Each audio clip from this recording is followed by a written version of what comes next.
Welcome to Consulting Mastery, where we help B2B consultants master the business of consulting. I'm Carrie. And I'm Ahmad. Join us as we explore the art of delivering outstanding client value, earning a higher income, and thriving in today's marketplace. Hey folks, Ahmad here. Welcome back to the show. We've got a very exciting interview for you today with Kristen Mashburn. Kristen is a company culture consultant who I first met back in 2020 when she had just started her business, was just coming out of the gates in the depths of COVID and was trying to make it work. And I'm so amazed at what she has built in the time from then until now. And we document it at some length in this interview. And I really think there's so many practical lessons you're going to learn from her and from her story and from her journey about building a thriving, sustainable, impactful consulting business. So I'm going to let Kristen do all the talking here in just a second. I'm going to come back at the end of the episode and I'm going to debrief for you some of the key takeaways I want you to start to think about and reflect on from Kristen's story. Here's Kristen. Kristen Mashburn, thank you so much for joining us on the show. Yeah, thanks for having me. Give folks a quick introduction to who you are and a current kind of description of the business as it is today. Sure. So I own a company culture consultancy.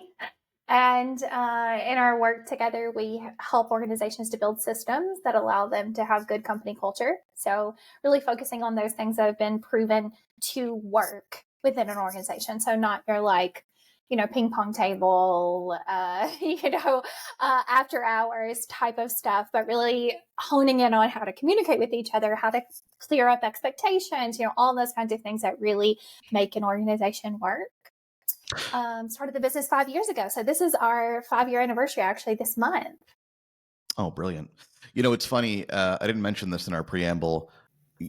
I'm starting to hear more people talk about culture from a system perspective. And every time I hear it, I go, you know what? You know who first said this? Yeah, it was me. I was like, let me tell you, Kristen Mashburn was talking about this back in 2000 and whatever it was, 2020, whatever, when we first met. Everyone was saying it has accredited me with the movement. Yeah, 100%. I point them all in your direction, 100%. No, and it's a great angle. And I don't want to talk more about that in a minute. But let's start here. Tell me, how did you get into this? How did the business start? What's the origin story?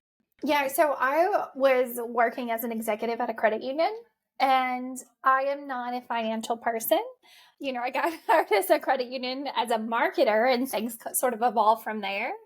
And my role ended up being, responsible for lots of folks, but not really focusing on knowing how to make a loan or knowing how to drop a teller box or to do all those things that you need to do when you run a financial institution, but knowing how to select the right people to do those kinds of roles and how to empower them to do their work really well. And, so it was me understanding how to let other people do what they do really well that led me to focus on company culture.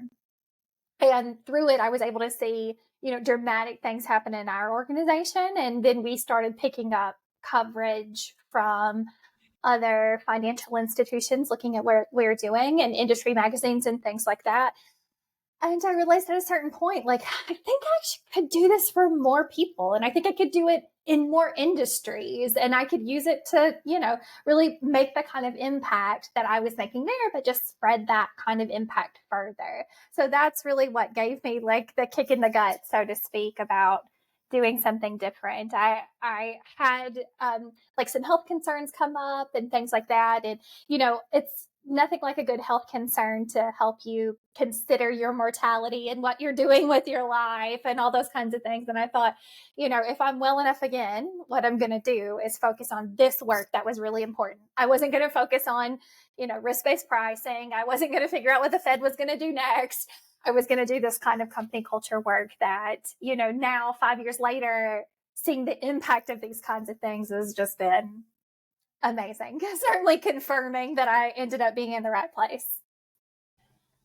Okay, brilliant. So I love origin stories that start with, I did the thing that I currently teach clients or consult clients on in another organization as an employee. It's a great way to build some validation and prove out your concept before you take it to a broader market.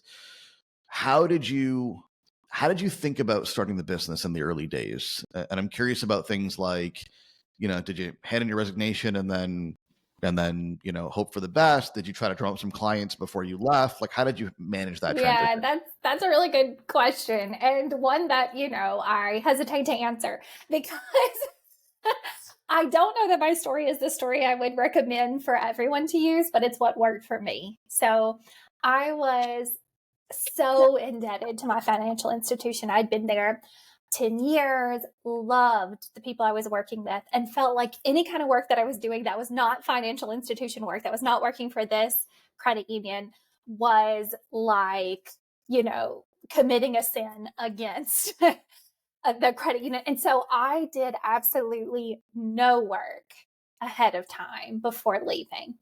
And honestly, when I left, I wasn't sure what the manifestation of the business would be. Is this going to be like a consulting firm, or is this going to be maybe some online service application that I could do?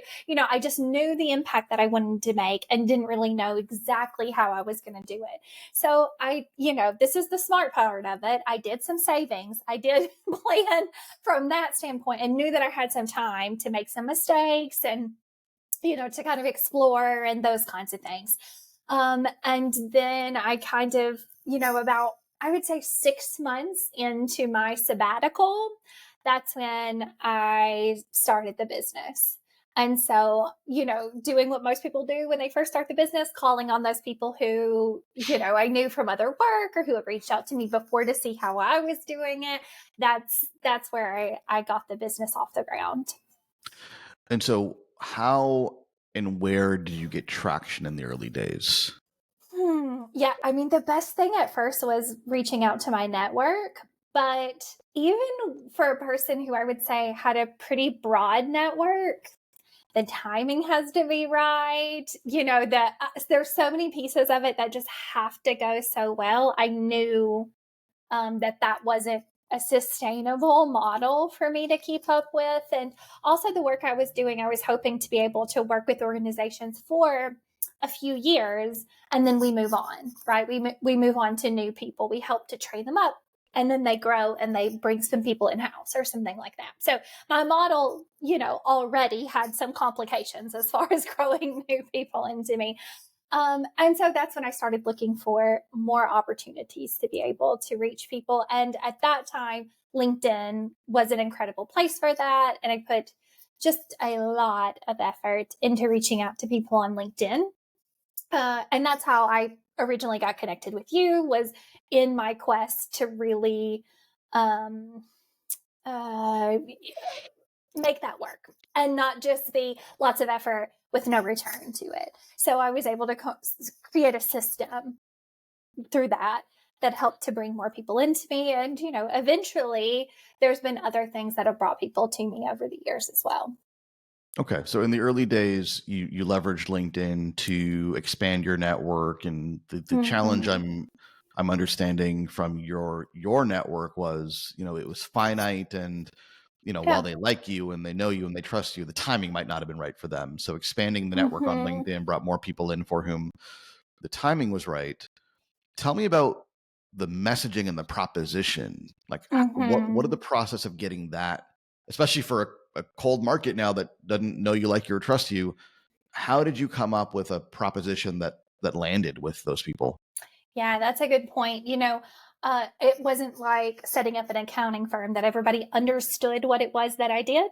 When they needed me once a year to do their taxes or needed me to get their bookkeeping going. So I felt like a disadvantage in trying to get people to understand what it is that I actually did. Still, often when I tell people what I do, they're confused by it.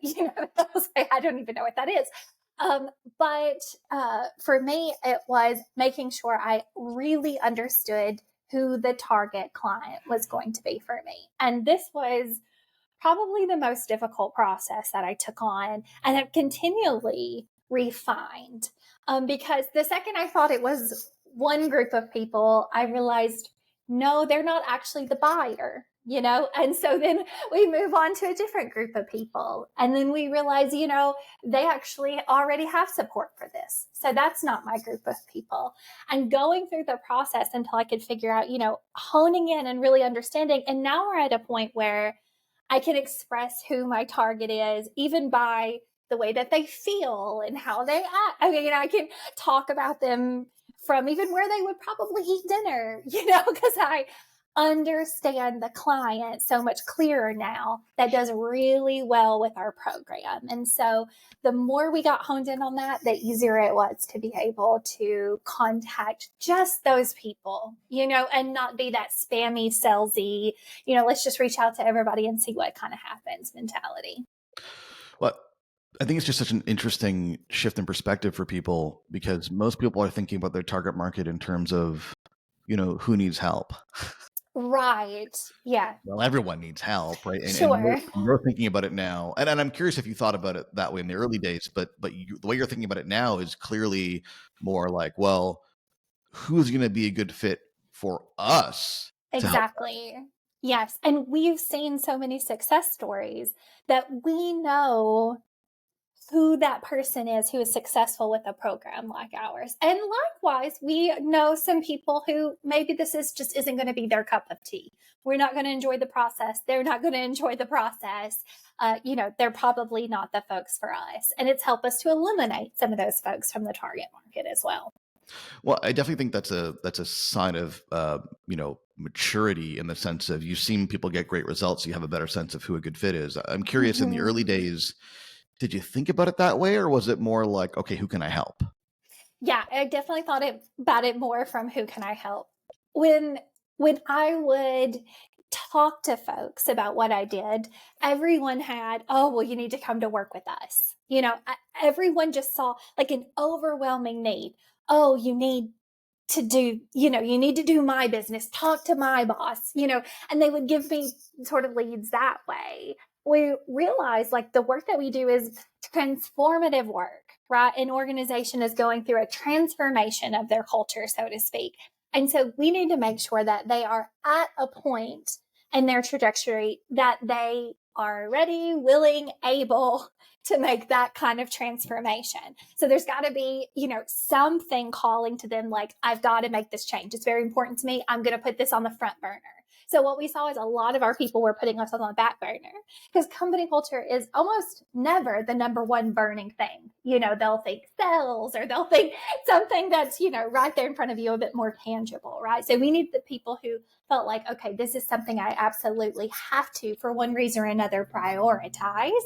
But also that they were willing to be humble enough or subject themselves enough to a process that could potentially say, hey, you as the buyer of this, you also need to do a little bit of work. You can't just purchase this. There's going to be a little bit of personal transformation that's going to happen along the way with the process. So that meant finding the right person, who was willing to go on that journey with us as well.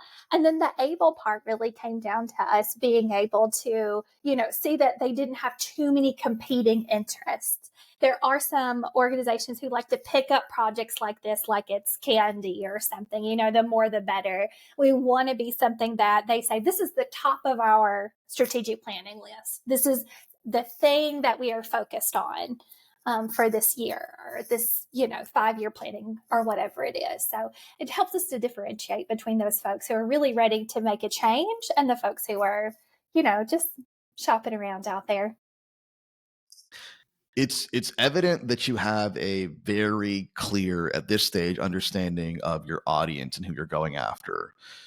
And I'm curious, how did that, when you compare, and it's been years for you, and that's been a transition and a progress, but I want you to think back to the early days when you didn't have this really clear and crisp, what we call client clarity, understanding of who it's for, versus now.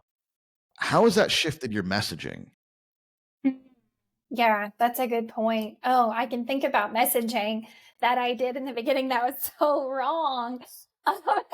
Thinking that people, some of the messaging that I would try in the past were things like, you're struggling with your company culture. What can you do?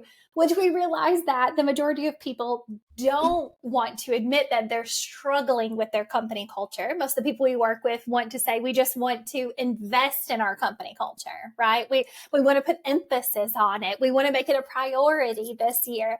And so we realized some of the things we were saying just really led people to almost, I'm going to say, feel bad about themselves. And we're not the consultant they want to choose if we're, messaging in that way. So understanding how they talked, and a lot of the, exercises that I did in the process was just listening to people who were good targets for us and how they would refer to the work, and trying to use the same kind of language that they do. So one huge tenet of ours, and one thing that can actually be quite difficult when we hire or look for other consultants to help do the work with us, is we focus on not using buzzwords, right? We don't want to work with the folks who are doing it to check off a box. Like, we want to work with the folks that are willing to get down and dirty with it, who are really doing it for what we would consider like the morally responsible reasons, or the reasons to even grow and profit or reduce turnover, whatever it is. We want those sort of folks, not someone who's being forced to do it by a group of shareholders or their board or what have you, but people who are looking to do the work. And so that often means they don't even know these buzzwords. They're not even sure how to calculate turnover. These often we have to explain these details to them. And so we make everything so simple, layman's terms, just talk clearly about the impact and remove as much of those, buzzwordy things as we possibly can from our language. Is there a particular event or moment in time where you realized, oh, this is the new message. This is the focus. This is working? Yeah. I think there have been several different moments, but one I'm thinking about lately that really shifted kind of some messaging that we've been doing that's really memorable is I was working with a client on like culture coaching for his people. And we had been doing it for a year or so at this point. And he was describing how he had changed from who he was when he first, his situation is he was being left as the CEO. So partners were leaving and he was going to be the CEO, and how he felt from that point before they left to now they're gone. He's, taking off, he's doing the work. And he was talking about how confident he felt doing it. And something just triggered for me that this is what people keep saying. I feel so much more confident doing this work now. And that prompted a switch in messaging for us about how we wanted to talk about things. Use that, a feeling associated with what they would get from us. And this is why I think if we look back at some of our clients, ultimately that's why they stick with us. People who've been with us for years, it's because we're boosting their confidence. We're giving them the tools. We're helping them, just to have that support that they didn't have otherwise. And it makes them so much more confident. So I think that is what they're truly getting out of it, if I ask the individual who works with us. And I think that's a really good way to connect to them off the bat. Yeah, it's funny. We went through a similar process years ago now, where we actually mined the data from the testimonials that we recorded. You were in one of those, and we asked ourselves, what are people saying? There were results, and there were revenue, and there was pipeline. Yeah. But they were also saying, but I have so much more confidence now in my business and who I am. Mm-hmm. And it's, to your point, it is, and we've actually talked about this recently on the podcast. Yes, people buy results and outcomes, absolutely. But what they actually want is the feeling and the emotion associated with the result and the outcome, which confidence is a good example of that. Brilliant. Yeah. Okay. So, a lot of people are, I would say, hesitant to go out to the cold market, and probably don't have a very good sense of what's required to turn somebody who is otherwise a stranger on LinkedIn into, into a paying client. I'm curious about your experience there. Was it as hard as you thought it would be, as easy as you thought it would be? What were some of the surprises in being able to take a cold relationship and turn it into a client that you found? Yeah, I think some days it felt completely impossible to do. And then other days you look and you're like, whoa, am I a genius? Like, how is everything happening? How is everything lining up today? So there are lots of highs and lows in entrepreneurship.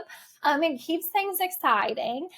For me, I've just stuck strong by the consistency factor. Like, we have never stopped posting on LinkedIn. We have never stopped being there for people who've signed up for our newsletters or those kinds of things, continuing to deliver on those things and knowing sometimes, we've got a client that or a potential client that's probably about to sign. And we first started talking to him, I would say 4 years ago is when we started the process, and I mean, turnaround times on contracts like this can be long, but not that long. Like, this is a very long process, but there are moments where it's been right for their organization. There are moments when it hasn't been. And like building our business, even as like I've continued to grow my business, to build it for that understanding of the highs and lows, right? And so not to go crazy when things are looking really high, but make good investments at those times, and make sure that we don't get into that territory, which I've been at before, where it was like any client will do. It'll feel like, particularly COVID is, the strongest thing in my memory is like, just if anybody would work with us, that would be great, because this attracts the wrong type of client. We don't do really great work when we're in that scenario. We don't get paid really well for our work either when we're in that scenario. So purposely building a business where we can just be consistent and be happy as the really good clients roll in. We've also built into the process that we talk with the senior team, or in some cases the board and things like that, before we make the decision to work with the client. And so what that does is ensure that we believe wholeheartedly that it's a good fit before we take the plunge of investing in them, because we want to know we're going to get a great, I hesitate to say the word testimonial, but we're going to get a great story out of this. We're going to see progress. Like, I always come back to my initial driver to leave. I had a great job. There was a perfectly wonderful job. A job that, I did not have to leave. I wasn't being fired from. I loved so many of the people who worked there. I just had a bigger vision for more things that I could do. So in my mind, I would always say, like, did I leave for this? Did I leave to work with these people who aren't doing anything with the systems that we're giving them, that are not following through on their homework, so to speak, or, putting their effort into it? No, I didn't. So I wanted to make sure that our clients were filled with people that had the opposite effect of, I just want to tell everybody I run into today the amazing things that have happened because of our work together. Well, I think what happens and what's happened to you is when you really come to truly appreciate the impact of the work that you do, which I think you've started to develop that appreciation. You don't really know it on day one because you had a sample of one organization via your previous employer, right?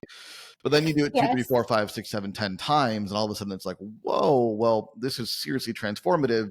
All of a sudden, you take qualification very seriously because you know what's at stake, you know what you can produce, and your thinking shifts from who can I help to who's going to get the best results, who's going to be the best client for me. It's a very different way of looking at the marketplace.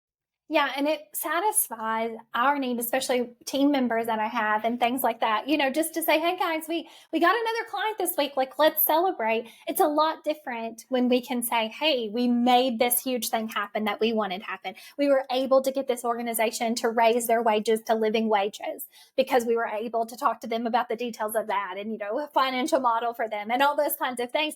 Those are the things that are the big wins that we're looking for, not necessarily, not that it's a bummer to sign a new client, but when we see our clients succeeding with our work, we hear stories of people saying, my husband works for X company and we happen to be consulting for them. And man, that place is such a great place to work. It's things like that that make us so happy. So we're trying to build those stories. Yeah, that's the kind of impact that ultimately keeps you, it gets you excited to get up in the morning and do the work that you do because you know who it's impacting, right? Exactly. Yeah. Brilliant. So I want to talk a little bit about team. I know this wasn't true last time that we talked, and now there's a bit of a team in place and you're building. Talk me through, this is a kind of a common fork in the road moment for a lot of people where you get to the point where you are personally at capacity, and then the choice is, do I build the team? Do I keep going the way that I'm going? Talk me through how you made that decision. Yeah, good question. I knew from the very beginning that I wanted a team. This was for me, I think, I talk to so many consultants and have friends who do the same type of work, and they'll often say things like, I just don't know if I'm willing to do. No, I am so willing to have a team. This probably comes back to the fact that I love company culture and I want my own organization to have our own company culture. I want to be able to lead them and support them and let them grow the same way that we are for other organizations. So for me, it wasn't a big decision to make. I could not wait until there were more people on my team. So although I could be riskier in the way that I grow and things like that, I've taken a very kind of methodical approach to growing the team, and that way making sure that the work that we're doing is not, I can't just pull anyone off the street to do the work that we're doing, right? We have a very clear vision. It needs to be done a very clear way, right? And so the process of onboarding someone can be very time consuming in order for them to actually be a full consultant and make sure, they can use our systems and all those kinds of things. So any slowness I have in the process is just so that ultimately they are totally aligned with the kind of work that I want to see happening in the organizations that we work with. And so, yeah, for me, it was just like, when can I sign people up? Like, I've got a list of people of like, one day we'll need this guy. One day we'll need her. I'm excited to pull more people into the team. So practically, you were looking for people. Sounds like you were low key looking for people before you needed people, before you're ready to pull the trigger, which makes sense. Practically, how did you pay for them? Did you have like a lineup of clients that, were waiting to work with you so you could pull the trigger? Did you work really hard to make extra money? Like, what did that look like? Yeah, that's what I did. I worked really hard to make extra money so I could feel super confident that, I had the money for a period of time to pay this person. I knew I could at least do it for this long, right? Again, this is a slower, less risky way to approach that. But for me, that was the decision at the time. Moving forward, what I'd really like to do is be able to get ahead of that a little bit more, particularly because when my time is at stake and I have to work a little extra and I have to, sacrifice some evenings or whatever it is, that's okay in my mind. But when I'm asking the rest of my team to do those types of things, that's when I get a little icky about it. So I want to make sure we can grow a little bit faster, pull people a little bit faster along, so we don't run into issues like that again. Now, I get the question a lot about when to hire and how to think about hiring. And it strikes me that you only did it not only when you had the revenue, but more importantly, you seem to have had the confidence in your ability to generate revenue. Is that a fair statement? Yes, absolutely. Yes. And the way that we build our program typically is like, at least a year long, right? So people are signing on for something that we know this is going to go for a period of time. So that's, contracts, sort of guaranteed income for the most part. And so having those contracts on the books really helps with that. Now, I certainly could and have tried to do things a different way than that, but it wasn't very effective for me.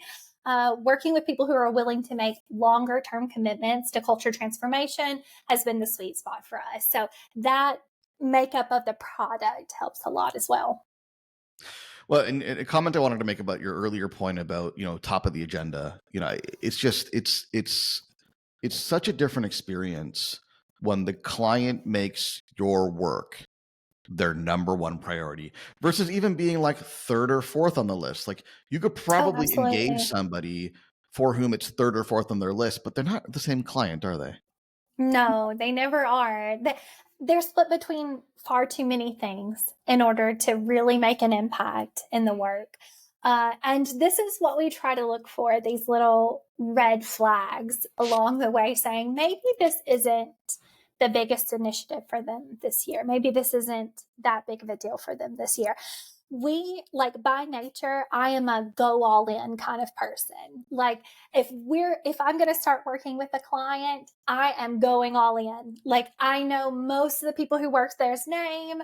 I am invested in bringing them donuts, their favorite foods, whatever, the silly things, I guess you could say. But to me, really important things. We want to have that kind of connection with our clients. We want them to invite us to their Christmas parties and feel like, we are a true partner of theirs. And so we knew, we weren't going to be just something that they were able to run in the background or whatever. We wanted a true, deep, meaningful relationship that, and sometimes it was even hard for them to describe what it was we were doing besides just making the whole place better. Sometimes it's hard to put it into words.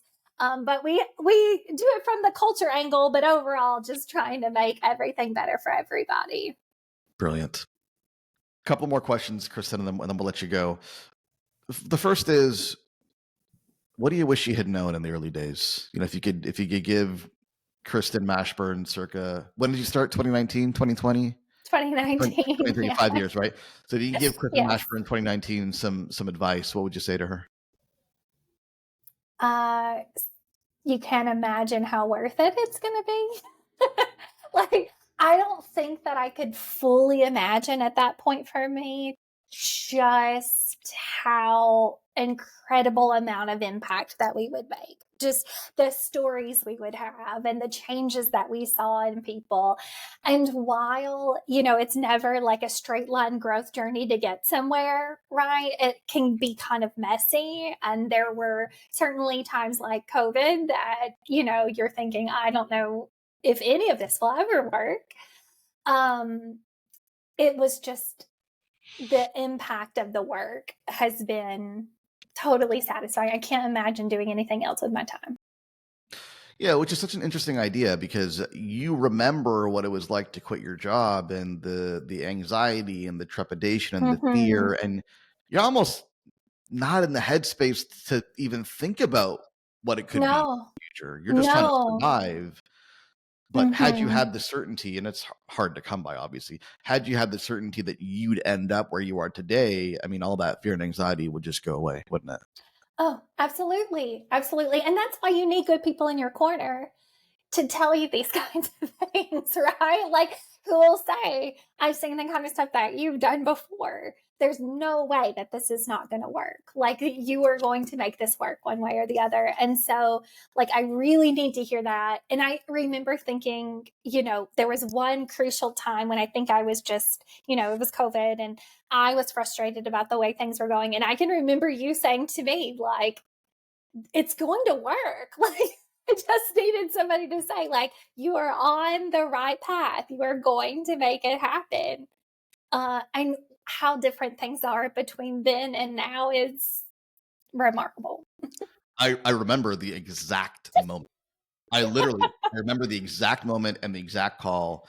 And and it was COVID, right? And that was a tough time for everybody. Such a tough time. And you were like, you were working. And that's the thing I remember most about you in the program is like, you were working the program. Like you were implementing, and it was a bit of a struggle, right? But I could tell you were like getting to this tipping point where like things were going, because you're doing all the right things, right? And I could tell you were very close to like, it was just going to tip any moment. And I think honestly, it was like shortly after that conversation, things spiraled the other way in the positive really quickly.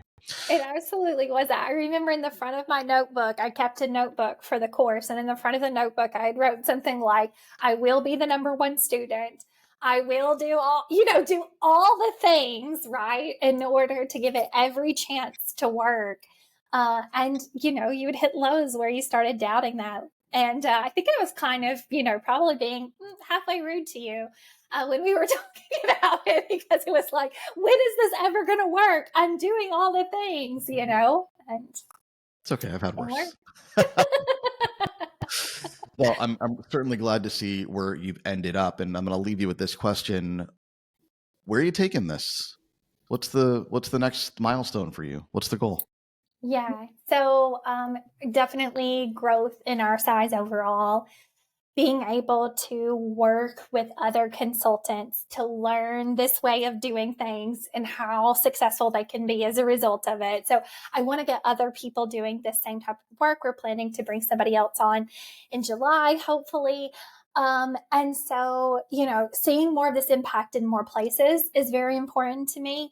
We're also working on more events, and those sorts of things really excite me, to see people who are maybe not even our clients, but other people in, doing the same types of work, so people can connect over that kind of work. So I'm so happy that our events are a thing again, and getting to be with more people in person and those kinds of things. So that's a big next step for us overall. We're also looking into some research. As far as people doing research on some of our clients. So we've had some people who, are doctors who do scholarly journals and things like that, wanting to do some research on some of the work that we're doing. So we're seeing some really good results. So, what is it that's making these things happen? So we've got some people doing some research from that angle, just lots of exciting things. I'm trying to not look at all the shiny things, but keep focused. As long as everyone's still excited about the work and we're still making a difference, that's all that matters to me. Brilliant. Well, so happy to see where you're at and so excited to see where you're going. Kristen, thanks for taking the time to come on the show and share your story. Thank you. It was a pleasure. All right, Ahmad here again. Quick debrief on some of the key lessons I want you to take away from Kristen's story. And there are many, but I'm going to pick my top 3 or 4, maybe 5. From the top, number 1, notice Kristen's commitment to finding the perfect client, what we call client clarity, getting clarity on who is a perfect client and what is her message to them. That was kind of an obsession of hers, certainly in the beginning through her work with us, and continues to be an obsession of hers. Look at how her thinking and her client has formed and evolved over time, from anyone who needs help with culture to the very vivid and specific description you heard from her on the podcast. She is someone who knows who she's going after, and consequentially is attracting that client consistently. And the thing I want you to pay attention to here is it wasn't a one and done thing.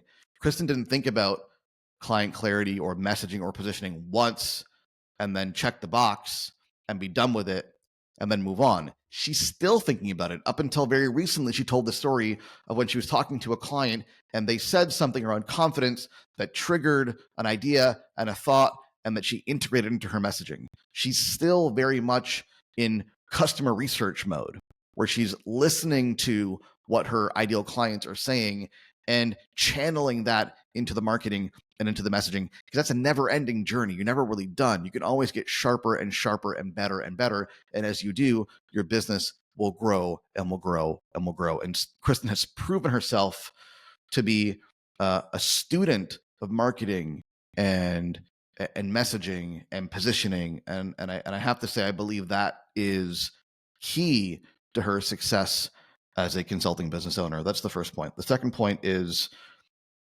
reference our conversation about selling to the cold market. Kristen had to go beyond her network in the early days and expand her network and sell and market to the cold market. And she had some, trepidation and concern around that. And the way she overcame the challenge of doing so ultimately was through consistency. And we tell this to our clients all the time.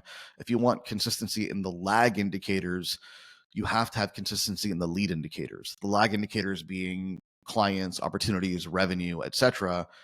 If you want that consistency, you've got to be consistent in your execution on the tactics required to generate opportunity and to win clients. And Kristen has proven out that to be true over the course of 4 or 5 years. She still shows up. She didn't stop publishing, or she didn't stop posting. She didn't stop outreach. She didn't stop her email newsletter. She shows up and she publishes and she executes on her marketing strategy month in, month out, regardless of how busy she is in her business. And I don't think that her success as a firm is accidental in that regard. It is very much the byproduct of her consistently showing up and executing on her marketing. That's the second point. The third point is I want you to notice how hard she qualifies her client. And you might say, well, easy for her to do now because she has all these clients. And yet, no, everybody has this opportunity. You have the opportunity here and now, no matter where you are in your business, to get very clear and specific about who you work with. And if you don't know how to do that, reach out to us. We can help you. And once you're clear on that and you know what's at stake, that when you have a perfect client and they get the perfect result and outcome that they're looking for, and you know that anybody who's not in that wheelhouse will not get such a great result or outcome, then you now have a moral obligation to qualify really hard and make sure that you're only talking to and working with clients who are an absolute perfect fit. And that's what Kristen has done.